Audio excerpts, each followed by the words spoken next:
रेती माफियांना अभय, उपोषणकर्त्यावर गुन्हा. महागाव तहसील प्रशासनाचं यू-टर्न उघड. भोसा तिवरंग येथील कथित अवैध रेती साठ्यांवर मौन. दबाव वाढताच 3 टिप्पर जप्त, गुन्हाही मागे. महागाव तालुक्यातील भोसा तिवरंग येथील कथित अवैध रेती साठ्यांच्या प्रकरणाने आता गंभीर वळण घेतले असून महसूल विभाग आणि तहसील प्रशासनाच्या भूमिकेवर संशयाचे गडद ढग दाटले आहेत. अवैध रेती साठ्यांवर कारवाईची मागणी करत आमरण उपोषण करणाऱ्या नागरिकावर प्रथम गुन्हा दाखल करण्यात आला आणि अवघ्या काही तासातच तो गुन्हा मागे घेण्याची वेळ प्रशासनावर आल्याने संपूर्ण प्रकरणात मोठा गौडबंगाल असल्याची चर्चा आहे.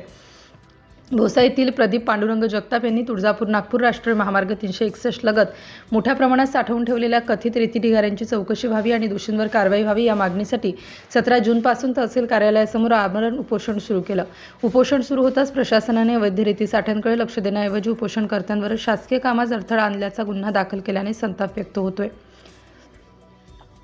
दरम्यान उपोषणाचा दबाव वाढताच महसूल विभागाने रात्रीच्या कारवाईत 3 रेतीवाहू टप्पर जप्त केले. मात्र नागरिकांच्या मते ही कारवाई केवळ दिखाऊ असून मूळ प्रश्न अद्याप अनुत्तरित आहे.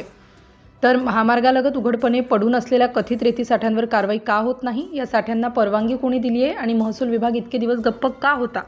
स्थानिक नागरिकांच्या म्हणण्यानुसार भोसा व तिवरंग परिसरात मोठ्या प्रमाणात रेतीचे ढिगारे साठवून ठेवलेले आहेत.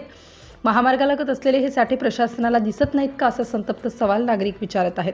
एका बाजूला कथित अवैध रेती साठ्यांवर ठोस कारवाई होत नसताना दुसऱ्या बाजूला आंदोलनकर्त्यांवर गुन्हे दाखल करण्याची घाई का केली जाते, याचे उत्तर प्रशासनाला द्यावे लागणार आहे. आता नागरिकांची मागणी स्पष्ट आहे. केवळ टिप्पर जप्त करून कारवाईचा दिखावा न करता भोसा तिवरंग येथील कथित अवैध रेती साठ्यांची उच्चस्तरीय चौकशी करावी, परवानग्यांची माहिती सार्वजनिक करावी आणि या संपूर्ण प्रकरणात जबाबदार असलेल्या अधिकारी व संबंधितांवर कठोर कारवाई करावी. महागाव तहसीलच्या या टर्नमुळे एक प्रश्न मात्र अधिकच तीव्र झालाय. रेती माफियांवर कारवाई होणार की पुन्हा एकदा प्रकरण दडपण्याचा प्रयत्न होणार? सिटी इंडिया न्यूजसाठी प्रतिनिधी महागाव.